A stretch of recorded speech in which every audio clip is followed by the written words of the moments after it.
and welcome to KindaSound. You're here with me, Juliette Bryant, and I'm very excited today to be chatting to the lovely Annette Graham. Now, I've known Annette for how long have we known each other, Annette? It's got to be about 8 years now, actually. The first Eight time I met years. you at Becky Bowen's self-care, self-love retreat, and I first saw you there. So it was about 8 years ago. And Annette is an amazing woman. So Annette is an incredible healer, an amazing shaman, just an amazing all-round human being. And I feel really privileged to know Annette. So it's great to be chatting to her here. I'm going to be chatting today to Annette about her work, but also about something really exciting that she has coming up. So stay tuned to find out about that excitement. So Annette, tell me, how did you get into this work? Oh, wow. It probably started about 20 years ago from my own ill health and mental well-being, finding myself quite depressed, quite down, going to the doctors and then wanting to prescribe antidepressants. And at the same time, I'd read an article in a magazine in which you couldn't really get back then, spiritual magazines, but Mind, Body and Spirit or something. And it was about Reiki, and it really resonated. So I went for a session with somebody that had just got attuned to Reiki, expecting my whole world to change in that one session. And it clearly didn't do that. There was too much pressure on that one session. And from then, I thought, I really want to learn this. And it became a platform. From that, my teacher at the time then started doing shamanic drumming. And I remember going to her and she said, do you want to have a session of this? And she didn't. I thought, that's really weird. That's not for me. It literally was a year later. Suddenly, I heard the call of the drum that I really wanted to start learning it myself. And so I went to Sarah Gregg and I learned shamanic drumming. And, it just follows. Everything else just starts to follow. The energy starts to follow. And you just follow what feels right in your heart. And it's led me to where I am today. And obviously, what's coming up as well for us at Harmony and Balance, which is exciting. And you recently had an exciting trip, didn't you? Because you went to Peru. Yes, I did. About 6 months ago, actually. Yeah, that was pretty full on. It was good. You think you've kind of dealt with all your gunk in your basement until you go to something like that, and you get whooped on a daily basis, as you know. I mean, well, you was there the same year, wasn't you? Yeah, no, Peru's what an incredible place. The energies of that place are just quite exquisite. And Annette and I are working to see if we can create a beautiful retreat there as well. So watch this Yeah, space on that's that going to be on that very front. exciting. I'm Yeah. looking forward to that. Yeah. So Annette, you've been working with someone for a while now, Morningstar. Tell me a little bit about Morningstar and your relationship to him.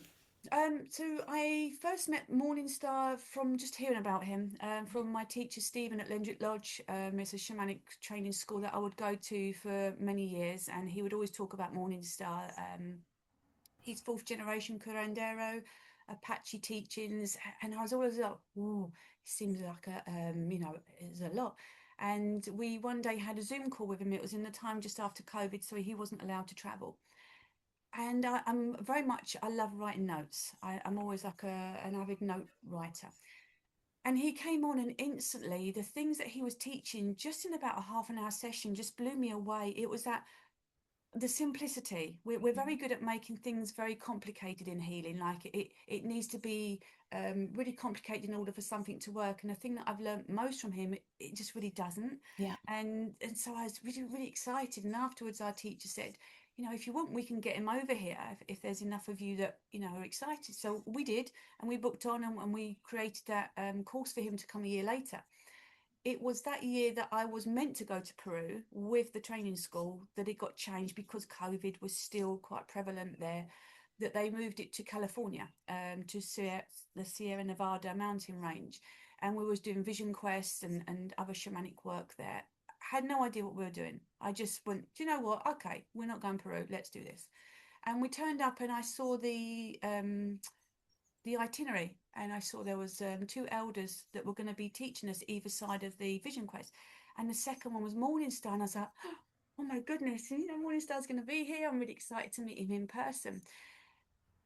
And so I just come off the mountains. I just done 4 days in the mountains, vision quest. You have no food, you're isolated, you're really connecting to yourself, and you're stripped bare completely. I come down, and we had a pipe ceremony with him, and we connected in the most beautiful way. And sitting in that ceremony, he has this 200-year-old 200-year-old pipe that has been Wow. handed to him that actually he's bringing next month to England. And we sat in there, and it's the most profound, sacred thing. And then you got to have a one-to-one session with him, and you sit down with him, and okay, what do you want to work with? Why are you here? And I told him what I wanted to kind of clear, and he started working with his teachings, the Pastelé teachings. And Pastelé is Spanish for welcome. Hmm. So rather than avoiding the shadow, avoiding the darkness, he makes you go into it. It forces you to go into it. And so we had this one-to-one with him, and this energy that come up. I was physically shaking afterwards, and I was like, "What is this? What is this?" And he's just like, "It's all just energy, baby." It literally, we use 3 times the energy for a trauma or pain. We use that energy of the event, we Mm, store that, we then use energy to hide it, and then we use energy to distract ourselves from it. So when you go in and clear something like that, you get 3 times energy back in the most beautiful, positive way. mm. So that was my first meeting of him. And it was Wow. very, whoa, very, very profound and amazing. So that was how I first met him, and that was, yeah, how we first connected. Incredible. And I have to say, I'm really excited because I don't go. I run a lot of retreats. I don't go on a lot of retreats. I'm quite selective as to where I go, and I'm very excited because Annette is running a retreat in Glastonbury at Earth Spirit next month in May, the 23rd to the 27th. 5 days, 4 nights. Is that right? That's right. Yeah, yeah. Accommodation and food all included. And not only is it Annette and all her wonderfulness, but Morningstar is also coming. So tell us a bit about this retreat. How did it come about? What is happening in the retreat? Because I am very excited for it. Yeah, I'm super excited, and I was incredibly nervous when Morningstar first mentioned it and said he wanted to do it. As I said, he has come over and he's taught in Scotland, but this is the first time that he's teaching in England. And I also want to mention Sylvie, his wife. She is she personifies joy. It's the best way I can say it. She Oh. personifies joy, and she is a keeper of indigenous dances as well. And to watch her move and get you to heal through movement through the body and dance, it is just amazing. But Morningstar said, he wants to bring these teachings, and I just think it's such a beautiful thing that he wants to pass this on. The Mm, very powerful teachings that has been given to him. He He's a sun dancer, and he has given himself to spirit, and it is his life's work to bring healing to people and to allow them to step into their joy. And by doing so, you need to step into your shadow. mm. And he came to me and he said, I really want to run this in England, and this is how it's happened. It's come about. So yes, as you said, it's in Glastonbury. It's on the 23rd of May till the 27th. We'll be participating in pipe ceremony, and as I said to you earlier, it's just such a sacred, profound ceremony to be part of. Mm. We'll be doing fire walking as well, getting you to push through blocks and boundaries that you're uncomfortable with. But I also want to state as well, it is optional. There's people that are coming on the retreat that have booked on that really don't want to do fire walking. They Yep. really don't want to be doing. We're doing a sweat lodge as well, and to participate in a sweat lodge, I've probably participated in 5, I think now, and 3 of them have been with Morningstar. Okay. And his sweat lodges have been different. The Apache energy is very intense. It's very Mhm. powerful, but it cuts through Mm. very in such the most beautiful way. Again, it's all optional. Yep. Just simply being within the medicine of what he's bringing in the land of Glastonbury. It's, as you know yourself, Glastonbury has the most powerful, beautiful energies, and Yeah. Earth Spirit, where we're running it, is on the Avalon enclosure. It's just, yeah, it's exciting. No, it's a really amazing thing, and I felt the call as soon as you put it out to come on it. So I'm really excited to be there. And I think one of the things that I love so much is and I've been working. Obviously, my aspect of working is with the plants and the plant spirits, and with the pipe ceremony. Obviously, that's connecting into the ancestral way of tobacco was the messenger of the gods, to send our prayers to the gods. But this inversion of that has become so huge that we've missed the meaning and we've disconnected from the meaning of such powerful plant medicine. In fact, a lot of shamans say that tobacco, if they could get rid of all plant medicines, tobacco would be the one they would keep. Not the Mm. tobacco of Golden Virginia or whatever, but No. the actual tobacco, the pure tobacco. So that's really exciting for me that's going to be there. But within the retreat, what are you going to be doing with it? I know obviously holding the whole space, but what are you bringing to it? Because you are such an amazing healer and woman as well. That's very kind of you to say. I'll be honest, I have no idea what I'm bringing. I am simply going to be next to Morningstar and working with him. And we have worked in capacity together before. He's been training me for about 3 years now. And on a personal level, we've done lots of stuff with each other, actually. But yeah, we've gone back to that pipe ceremony. That is actually going to be the opening ceremony when we bring Wow. everyone together and we come together within the pipe. And white man, when they work with tobacco, they take it and they ingest it into their lungs, and obviously that's what causes a lot of disease. When you work with a plant, as you say, it's such a sacred plant. It's a gateway plant, Mm. and you're bringing it in through the pipe with your intention, with your prayer, and then you're blowing that smoke up to Creator, and you're sending your prayers. You're not ingesting that into you. That's how we're starting and kicking off the whole retreat. So for me, I'm really excited about that, and for him to bring. And it, for me, such a brother to me now. He's like that smelly older brother that annoys me at times, and I love him so dearly.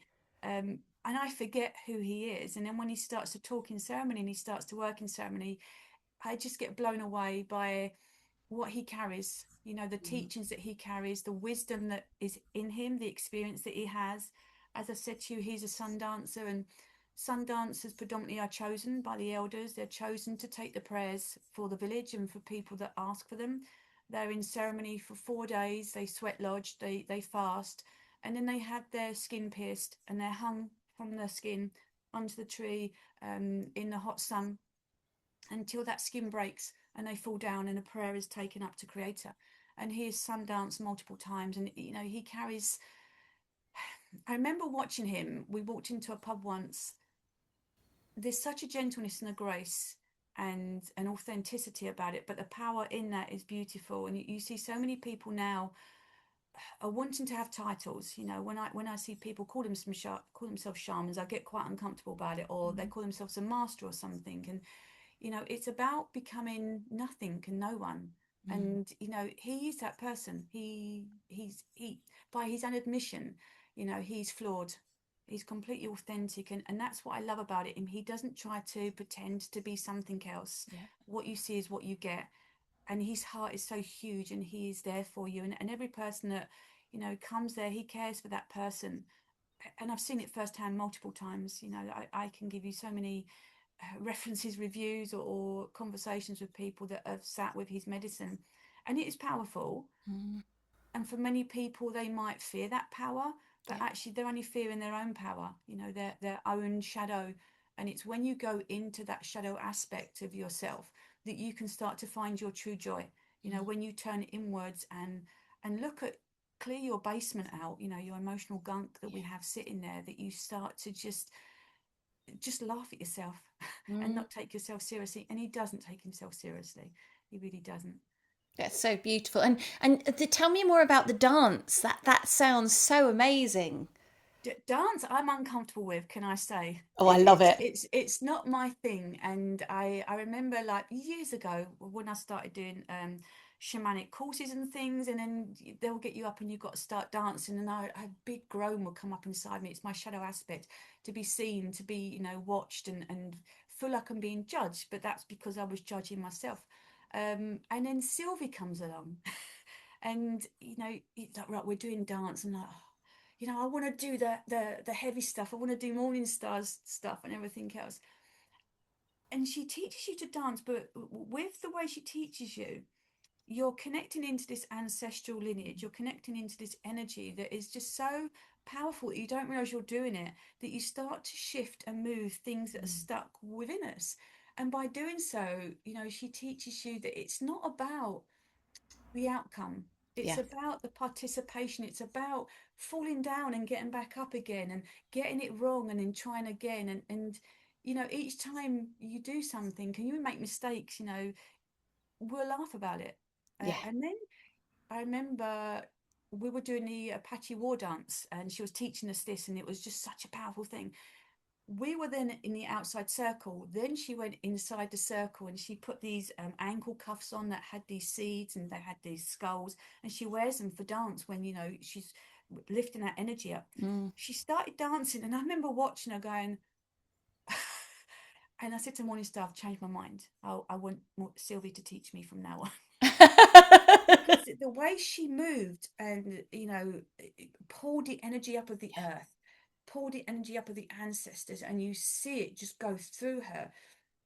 It shifts and pushes stuff out of you that suddenly Wow. you step into her and yourself and that energy. And so I'd say to people that see that there's an aspect of dance there and they don't like it, go to what you're scared of, go to Mm. what terrifies you.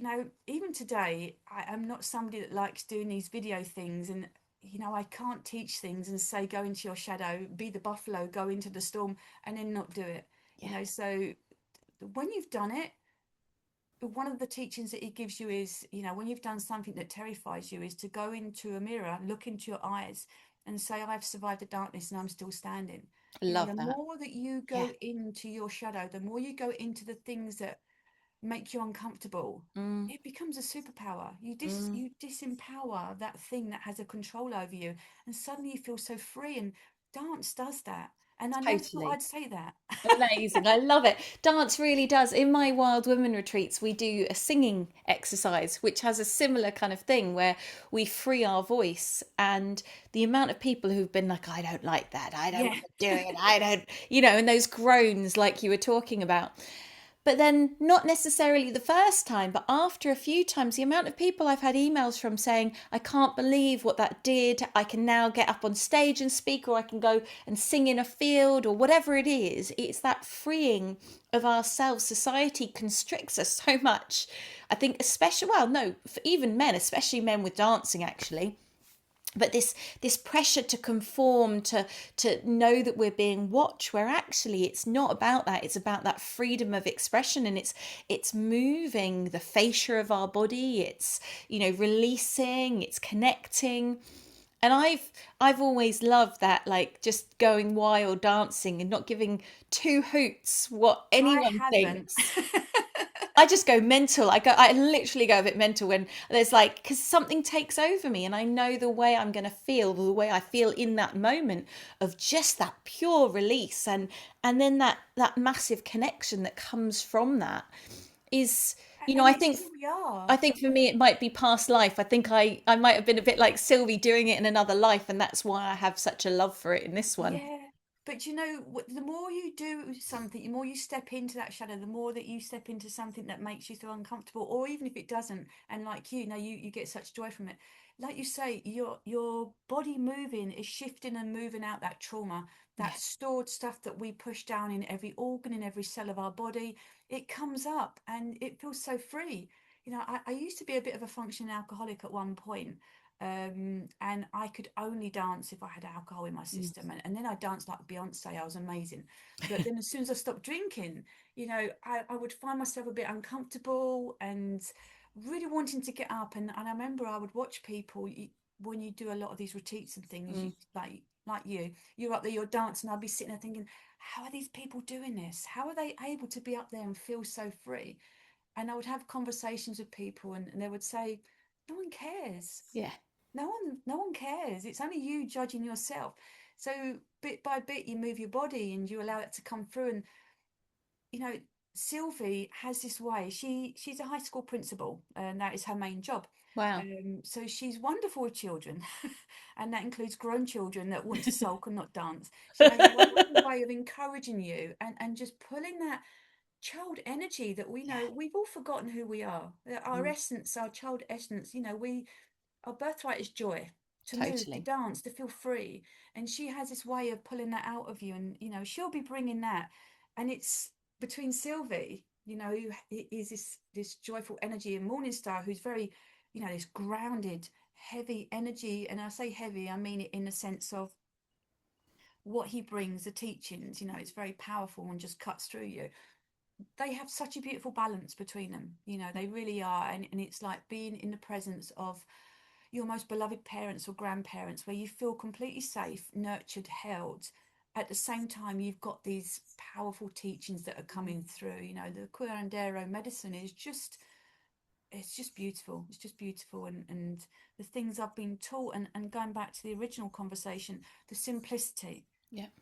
When we learn things, we very much like to complicate it, because otherwise it's not going to work.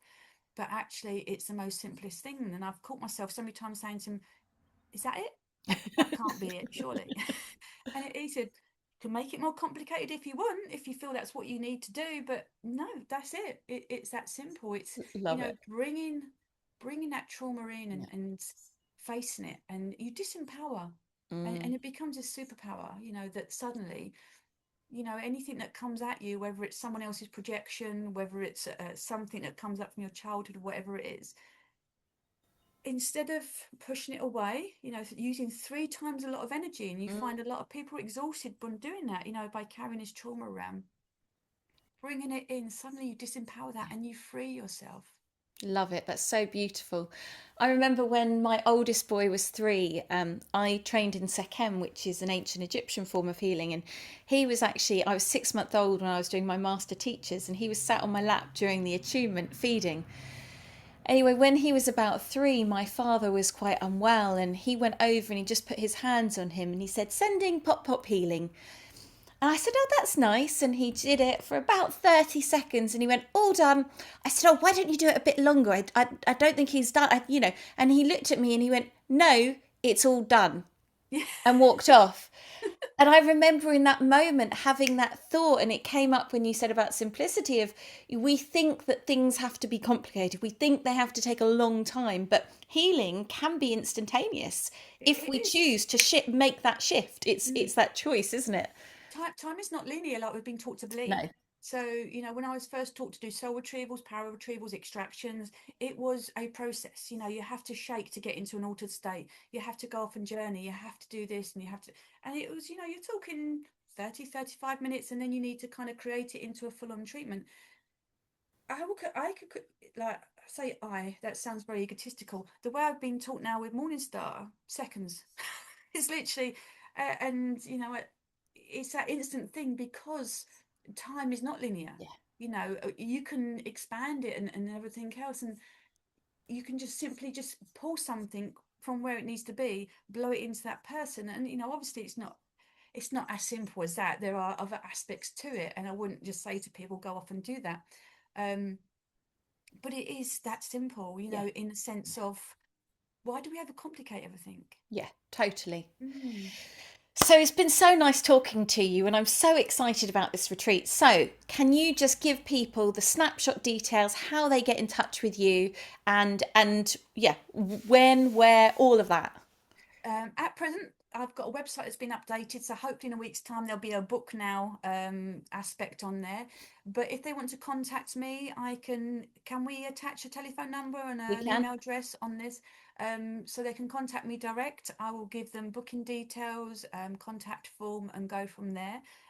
Just to reiterate, it's 5-day retreat that we're doing in the beautiful energies of Glastonbury, with just wonderful indigenous teachings that are coming through. There will be accommodation, and it's full bed and board, and we'll be doing Pastelé teachings, which is a certified course that you can use and go on to use. And also we'll be taking part and participating in sweat lodge, pipe ceremony, fire walking, and whatever else is going to come, because as with anything spiritual, it's all very well having an itinerary, but it's whatever spirit wants us to bring in at that time, and what Morningstar brings in as well. So So exciting.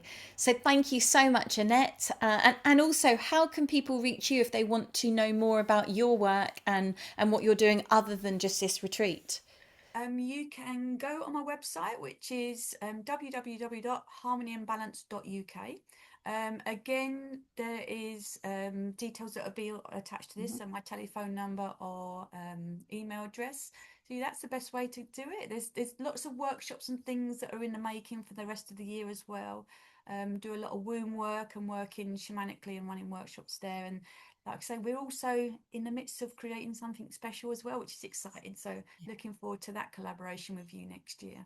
Amazing. Thank you for your time, and thank you everyone for listening. You've been with me, Juliette Bryant and Annette Graham. Lots of Thank you, love. Juliet. Thank you. Bye. Bye.